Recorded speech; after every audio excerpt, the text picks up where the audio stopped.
Let the games begin. In 3, 2, 1.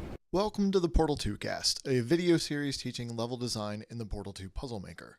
For this first guide, I have deliberately chosen what seems like the most useless element in the Puzzle Maker.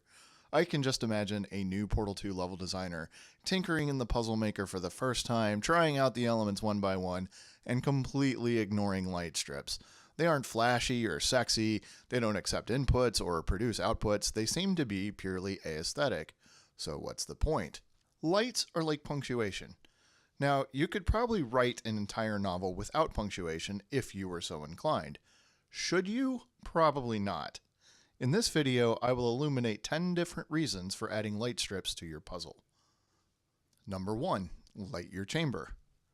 This may seem obvious, but I'm including it because it's so often overlooked, especially by new puzzle makers. In a rush to debut their earliest maps, they published chambers so dark and depressing they make GLaDOS look like Mary Poppins. That's horrible. A common mistake is to assume that the observation windows will provide sufficient lighting. They don't. They're great for atmosphere, like if you want a small dark room juxtaposed against a brighter main chamber, but they should not be used as your primary light source. Number 2. Draw the player's eye. Light strips can be used to direct the player to look at, well, anything you want, providing cues and clues how to solve your puzzle. This is especially useful for elements the player might not otherwise find. Number 3. Create depth. Distances can be hard to judge in Portal 2, but light strips can help by highlighting edges, distant walls, or showing the player just how many tiles lie between 2 points.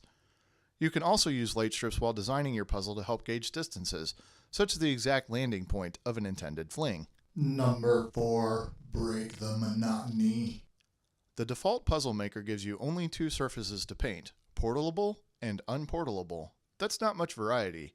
To be fair, the entire flavor of Aperture science is monotonous. That's kind of the point. What was that? Did you say something? However, the fact that light strips have 8 different tile positions makes them one of the most versatile decorations in the game. Most puzzle elements occupy 1 tile and can't be nuanced. Light strips are how you add nuance to the appearance of your puzzle. Number 5. Create atmosphere. Not only is lighting a decorative tool, but the manner in which you decorate will inform the way your puzzle feels. Light strips can be used to balance the visual aesthetic of your puzzle or to unbalance it. Symmetry versus asymmetry, order versus chaos, horizontal and vertical emphasis rest in the power of your hands. Level designer, don't squander it. Number 6. Prevent portal bumping.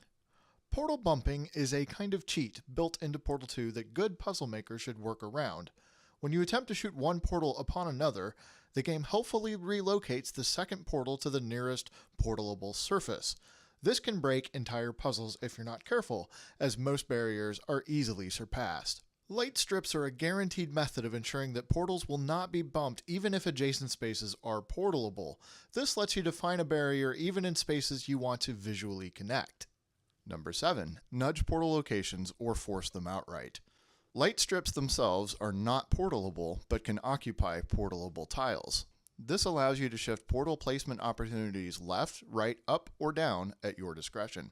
Limit what the player can accomplish, or better yet, help the player precisely position his portal in situations where it's not obvious.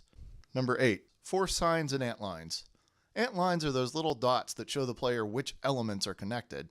The puzzle maker options for antlines are not vast. We'll discuss how to maximize their potential in a future video. What you should know for now is that antlines will not cross lights, they'll go around.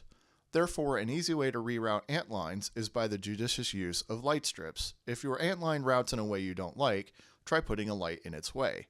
The same trick also works on signage, which allows you, the designer, to put your signs exactly where they are best viewed by the player.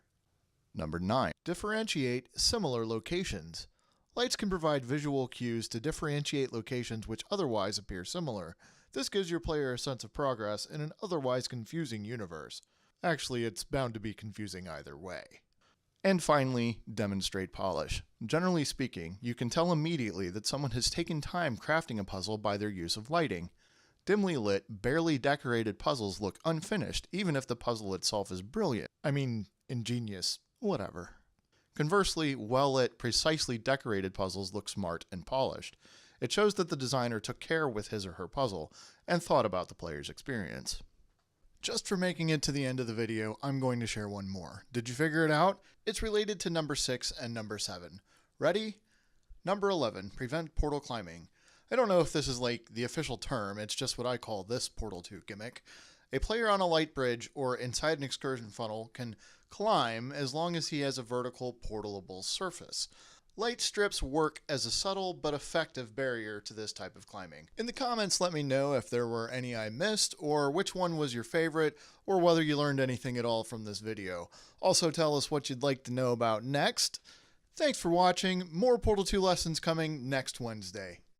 What's going on? Who turned off the lights?